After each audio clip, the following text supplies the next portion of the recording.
This week on Westford Cat News, the town's veterans were celebrated virtually. Superintendent Bill Olson had a lot of COVID-19 news to share.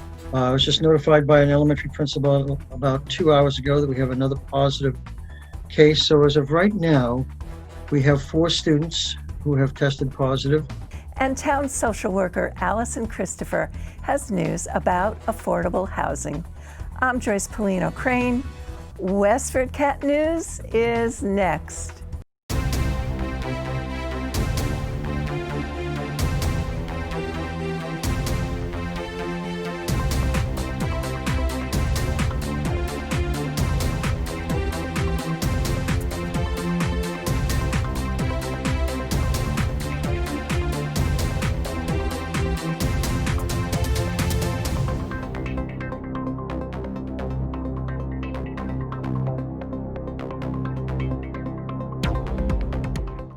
With COVID-19 continuing to spread, selectmen discussed what to do about annual town meeting this spring and what date to hold the outdoor gathering.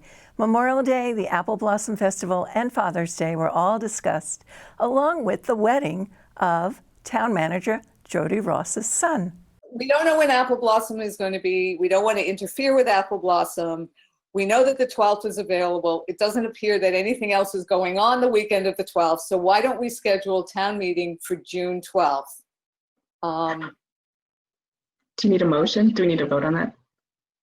Oh, sorry. I just remembered my son's getting married, but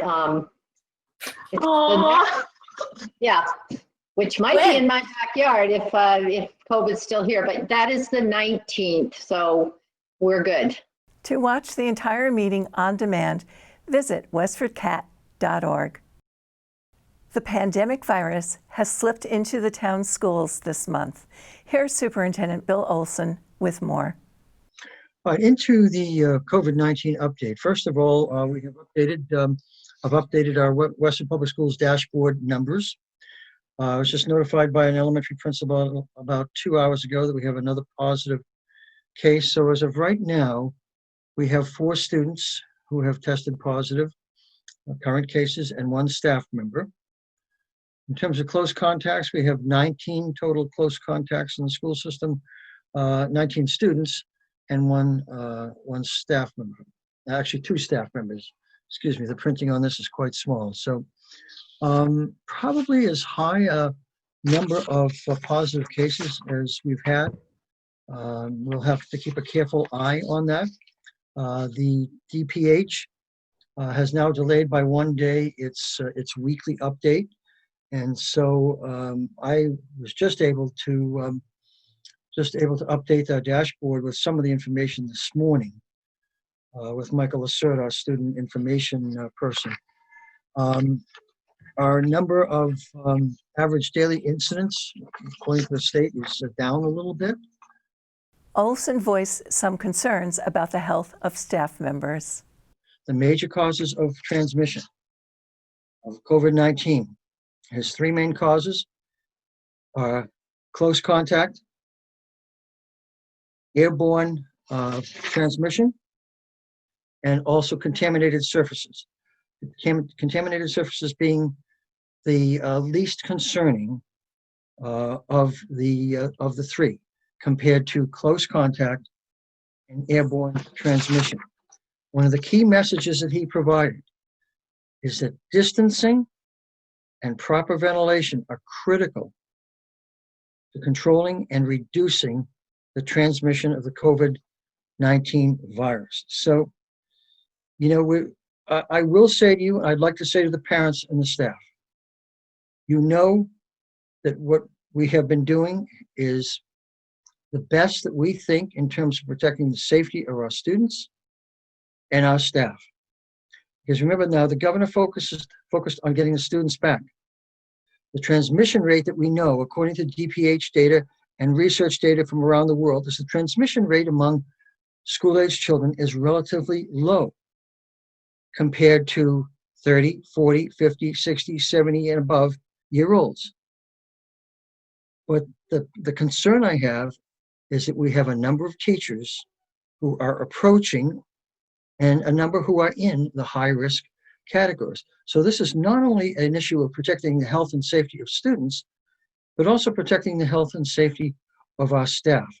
And that can shut down our school system as fast as anything, because there is not a large supply of substitute teachers on the market right now.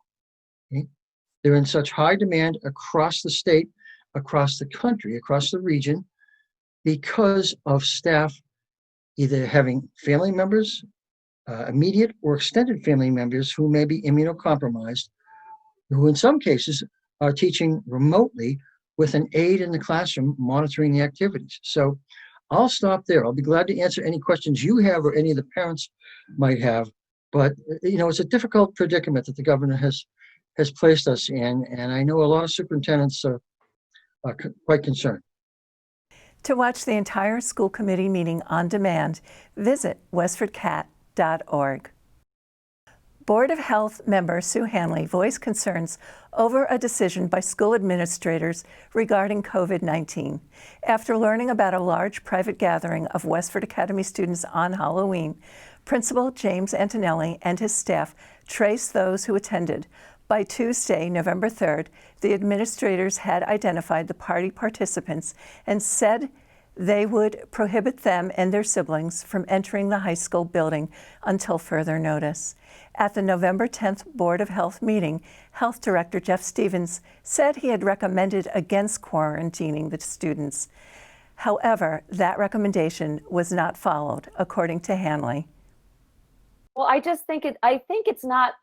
I'm really struggling with, we're not giving people like the right information, and that's my struggle. And again, today I had to deal with a situation that I found out that a sibling, like a seventh grader at my school, whose sister attended the party, they were trying to say she couldn't come to school, and I went ballistic because that is not okay. That's a contact of a contact, and it's not even a contact. I mean, so I think I'm just struggling. It's always a slippery slope for me because I work in the school, but I'm on the Board of Health, and I feel very, very strongly that as a Board of Health, as a health department, we are sharing the facts. That's the whole purpose of transparency. But it's not okay when people decide to take what we've shared and decide to do it the way they choose to do it. So this is what I'm struggling with a little bit. And it's hard for me if Jeff is being consulted by Bill Olson, by Jim Antonelli, it's tough for me that he's being consulted and then still things are being done that we don't agree with. I don't know how to handle it. I really don't. And I think like I said, I know what you're saying, Stephanie, and I agree with you, but I just think, again, this COVID has created so much anxiety and stress in people. Misinformation is just not okay because it creates a much bigger issue. And then we wonder why so many people are like scared to go to school or scared to, I don't know. I'm really having a hard time with some of the things that are happening. To watch the entire Board of Health meeting on demand, visit westfordcat.org. Veterans Services Officer Ryan Cobley and Westford Cat's Nick Woodbury put together a digital tribute to the town's veterans on November 11th. Speakers included Congresswoman Lori Trahan, a Westford Democrat covering the 3rd Congressional District, and State Representative James Arcero, serving Westford Littleton and part of Chelmsford. We thank our veterans of the past, present, and future. Please know that your bravery and sacrifice has not gone unnoticed. Stay safe, stay healthy, and remember to be kind in honor of all veterans. When our nation needed you most, you stepped up. You answered the call of duty and you served. While we honor your service and the service of veterans who are no longer with us, we must also recommit ourselves to having your backs the same way you have heroically had ours. That's the commitment I make to you today and every day.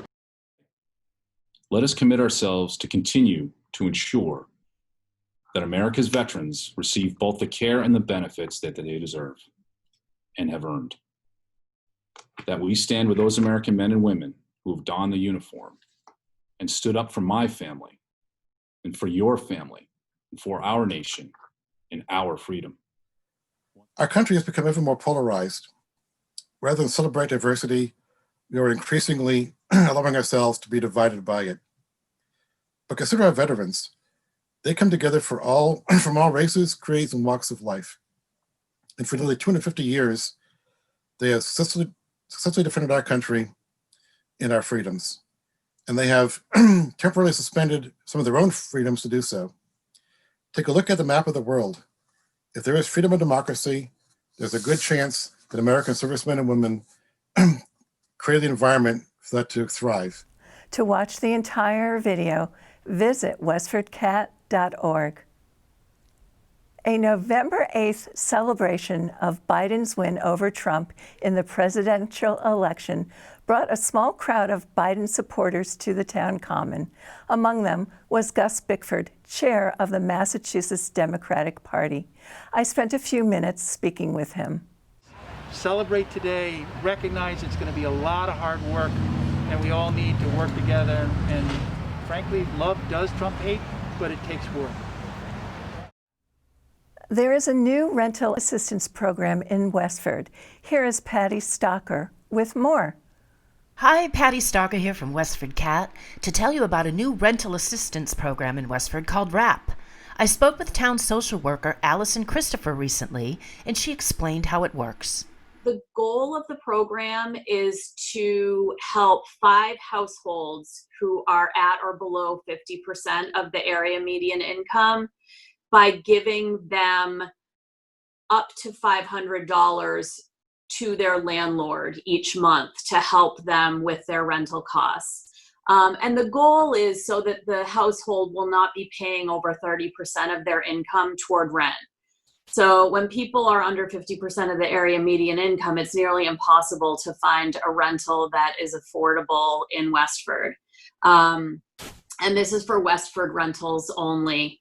If someone has an identified apartment in Westford or is already in one and their landlord will accept funds through this program, then they may be eligible. So there are applications that we have here. They're available through the Westford Housing Authority.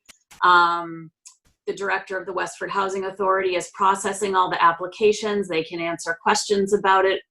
The application deadline has been extended until further notice for an April 1st, 2021 start date. To watch the entire interview with Allison Christopher, where she details a number of other financial assistance programs in town, visit westfordcat.org. Health Director Jeff Stevens reviews the governor's new orders as the pandemic continues to take lives. Here's more from Stevens. So what's happened right now with face coverings is before the face coverings order was that you would wear a face covering if you could not socially distance by 6 feet. Now the revised order is requiring everyone to wear a face covering or mask all of the time that you're outside. So if you leave your house and you go on to the public ways, you now are technically required to have a face mask on. If you walk down the street, if you jog, if you ride your bike, if you go to the grocery store, if you go to any place where the public is invited, which includes public parks and playgrounds, you'll need to be in a mask, according to the current order. There's a 10 p.m. to 5 a.m. Shutdown. You're not supposed to be out between those hours in Massachusetts anymore. How does that work? So what that is it's a stay-at-home advisory. Okay. And in that stay-at-home advisory, they're asking people to be home at 10 and stay there till 5 in the morning. However, within that advisory, there's some things that you can do if you need to go buy food, if you need to go to the pharmacy, if you need to pick up takeout, if you have an errand that you need to run in retail, you're able to do those things. The order is generally designed towards restaurants and places where people can gather later at night. Watch the entire interview at westfordcat.org. Here's Austin DeSisto with a recap of the WA varsity girls soccer game. Girls soccer had their DCL semifinal game on Friday, November 6th, where they won 2-1 over Concord Carlisle. The Westford Cat was there live streaming the game from start to finish. You can find that on the Westford Cat YouTube channel under the title WA Girls Varsity Soccer versus Concord Carlisle, November 6th, 2020. The game started off strong with the first goal coming from Isabel Doherty, who split the backline of the Concord Carlisle defense, allowing the ball to go right into the goal.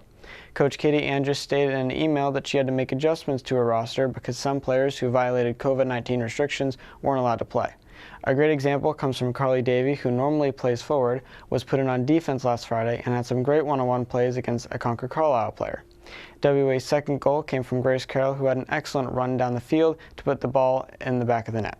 WA then went on to play Newton South in an away game on Sunday, November 8th, but came up short with a final score of 3-0. Grace Carroll reportedly had an amazing game with many opportunities on goal. However, the strong Newton South defense put up an amazing fight to obtain a shutout. Be sure to watch the rest of the sports update on the Westford Cat YouTube channel, where I cover all varsity DCL tournament games and give an in-depth look into the adapted cross-country course. That's it for now, Westford. I'm Joyce Polino Crane, and you're watching Westford Cat News.